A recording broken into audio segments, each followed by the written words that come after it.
पातळीत दुसऱ्या दिवशीही स्थिर असताना पाहायला मिळते। उजनीतून येणारी पाण्याची आवक जरी मोठी असली तरी पंढरपुरात मात्र पाणी पातळी सध्या स्थिर आहे आणि इशारा पातळीच्या वर आहे। त्यामुळे काठावरती राहणाऱ्या 85 कुटुंबांचं स्थलांतर झालेलं आहे। गेल्या महिन्याभरात दुसऱ्यांदा नागरिकांना स्थलांतराला सामोरं जावं लागलंय आणि याचबाबत नदीकाठच्या स्थलांतरित नागरिकांशी संवाद साधलाय आमचे प्रतिनिधी संकेत कुलकर्णी यांनी। पंढरपुरात भीमा नदीला पूर आलाय। सलग दुसऱ्या दिवशीही व्यासनारायण झोपडपट्टीतील सखल भागात पाणी साचलेलं पाहायला मिळतंय। इथे जरी पाणी साचलं असलं तरी पाण्याची लेवल जी आहे ती आत्ता स्थिर आहे। पाणी वाढण्याची जी गती आहे ती थोड्या बहुत प्रमाणात कमी झालेली आहे। आज दुपारनंतर ही गती वाढण्याची शक्यता आहे। मात्र गेल्या महिन्याभरात दुसऱ्यांदा या झोपडपट्टीत पाणी शिरलं, त्यामुळं नागरिकांवर स्थलांतराची वेळ आली। यंदा तब्बल 86 कुटुंबांचं स्थलांतर झालंय। ही याच परिसरातील स्थलांतरित नागरिक आता आपल्यासोबत आहेत। महिन्याभरात दुसऱ्यांदा स्थलांतर करावं लागलंय, पाणी दुसऱ्यांदा घरात शिरलंय।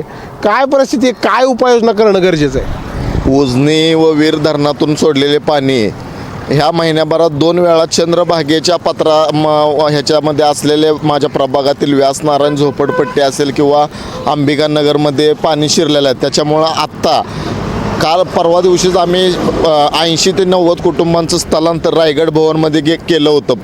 गेल्या 15-20 दिवसाखाली पण असाच पूर आलेला असताना प्रशासनाच्या सहकार्याने आम्ही ह्या लोकांचं पुनर्वसन म्हणजे स्थलांतर केलं होतं। हे वारंवार असा फटका या नागरिकांना बसत आहे। याची ठोस उपाययोजना काहीतरी सरकारने करायला पाहिजे। काय आपलं घर आहे, घरात दुसऱ्यांदा पाणी शिरलंय, परत एकदा घरातनं बाहेर जायची वेळ आली आहे, काय केलं पाहिजे?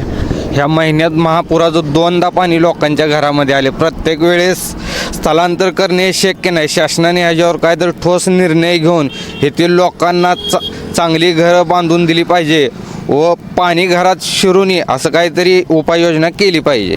किती आपल्या घरात कुटुंबीय आहेत आणि आता घराबाहेर जायची वेळ आली? घराबाहेर 2 वेळा जायची वेळ आली।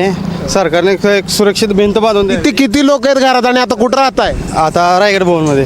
रायगड भवनमध्ये किती लोक आहेत घरात? 10 जण। सगळा संसार घेऊन परत बाहेर जावं लागतंय, परत संसार मांडावा लागतोय? हो, जावं लागते। 2-3 वेळा झालेलं आहे। असं सरकारने असं काहीतरी उपाययोजना करून सर्व संरक्षक भिंत बांधून द्यावी। प्रतिवर्षी येणाऱ्या पूरस्थितीला खीळ बसून नागरिकांचं स्थलांतर करण्याची किंवा नागरिकांचं पुनर्वसन करण्याची मागणी आता पंढरपुरातून होताना दिसते। व्हिडिओ जर्नलिस्ट राजू मिसाळसह संकेत कुलकर्णी, NDTV मराठी, पंढरपूर।